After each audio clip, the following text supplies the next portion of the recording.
সংগ্রামী দেশবাসীর কাছে আজকের এই দেশে একটা নূতন পরিস্থিতি সৃষ্টি হওয়ায় একটা গুরুত্বপূর্ণ বিষয় তুলে ধরার জন্য আমরা আপনাদের সামনে উপস্থিত হয়েছি। 1971 সালে আমাদের দেশে একটি সশস্ত্র লড়াইয়ের মধ্য দিয়ে আমরা মুক্তিযুদ্ধ অর্জন করি। তার ধারাবাহিকতায় 53 বছরে যারা ক্ষমতা নিয়েছে তারা সাম্প্রদায়িক গোষ্ঠীকে মুক্তিযুদ্ধের শ্রদ্ধাবরণে এবং দেশপ্রেমের শ্রদ্ধাবরণে তারা লালন পালনই করে নাই, তারা হৃষ্টপুষ্ট করে তারা এই অবস্থা নিয়ে আসছে।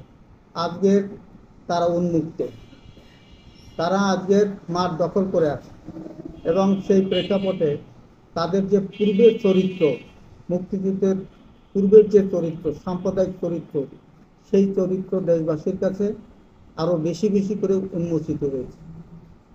আপনারা দেখবেন যে আমরা গত 5ই আগস্ট 2024 সালে একটা রক্তক্ষয়ী সংগ্রামের মধ্য দিয়া, অসংখ্য মানুষের জীবনদানের মধ্য দিয়া আমরা একটা বিজয় অর্জন করি এবং ফ্যাসিবাদী শাসনকে পরাস্ত করে, স্বৈরশাসককে পরাস্ত করে আমরা একটি নূতন স্বপ্ন দেখার প্রত্যাশা আমরা করছিলাম। সেখানে একটি অন্তর্বর্তীকালীন সরকার আছে। সেই অন্তর্বর্তী সরকার আসার সাথে সাথেই আমরা দেখলাম ধর্ম অন্ধ সাম্প্রদায়িক গোষ্ঠী, বিশেষ করে জামাত শিবির তার শ্রদ্ধাবরণে নানানমুখী অপতৎপরতা চালানো শুরু করে এবং তারই ধারাবাহিকতা দেখা গেল একের পর এক হত্যা, ধর্ষণ, চুরি, ডাকাতি, নারী নির্যাতন, লুটপাট, ডাকাতি অবারিতভাবে চলে আসছে। এইখানে যখন বামপন্থীরা এটার প্রতিবাদ করা শুরু করলো, শ্রমজীবী মেহনতি মানুষের পক্ষ থেকে প্রতিবাদ করা শুরু করলো, তখন তারা তাদের উপর তারা নাকশ হয়। এবং আপনারা শুনলে আশ্চর্য হবেন, বর্তমান সরকারের পক্ষ থেকে আমরা জানি যে গণজাগরণ মঞ্চ, লাকি আক্তার সহ ওনারা গণজাগরণ মঞ্চে ছিল এবং তারা মুখ্য ভূমিকা পালন করেছে। আমরাও ছিলাম, আমরা সকলেই ছিলাম।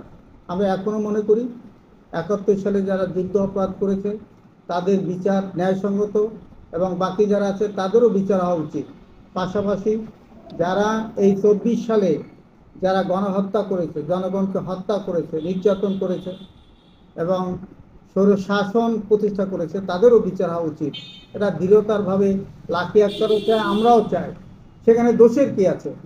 সেইখানে শাহবাগী বলে তাকে হেনস্থা করার জন্যে আমাদের আইন উপদেষ্টার পক্ষ থেকে দেখলাম একটি ভিডিও, সেখানে বলতেছে লাকি আক্তারকে গ্রেপ্তার করার জন্য।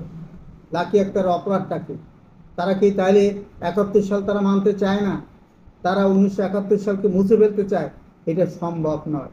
1971 সাল যারা দেখেন নেই, আজকে যারা মব সন্ত্রাস করছে, আজকে যারা সাম্প্রদায়িক দৃষ্টিভঙ্গিকে দিয়ে মাধ্যমে জনগণের অবস্থাটাকে, জনগণের মোটিভটাকে অন্য খাতে প্রবাহিত করার চেষ্টা করতেছে, তারা ভুলের সাগরে বাস করতেছে। আমরা বিশ্বাস করি যে শত চেষ্টা করেও জনগণের প্রত্যাশিত আকাঙ্ক্ষা একটি নির্বাচন, জনগণ যাতে নির্বাদে ভোট দিতে পারে, যার ইচ্ছা মতো তাকে ভোট দেবে, এই ভোটটা যাতে দিতে পারে, এই আকাঙ্ক্ষা থেকে মানুষ মূলত এই 24-এর গণ অভ্যুত্থান করেছিল।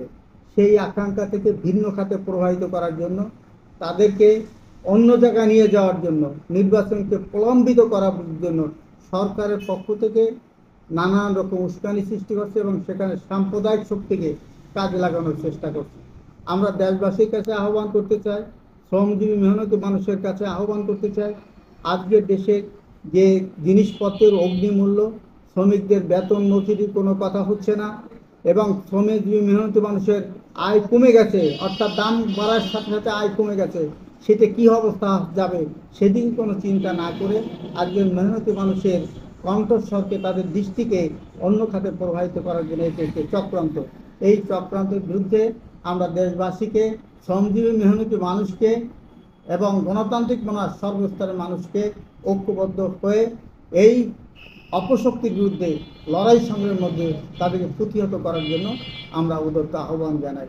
সবাইকে ধন্যবাদ।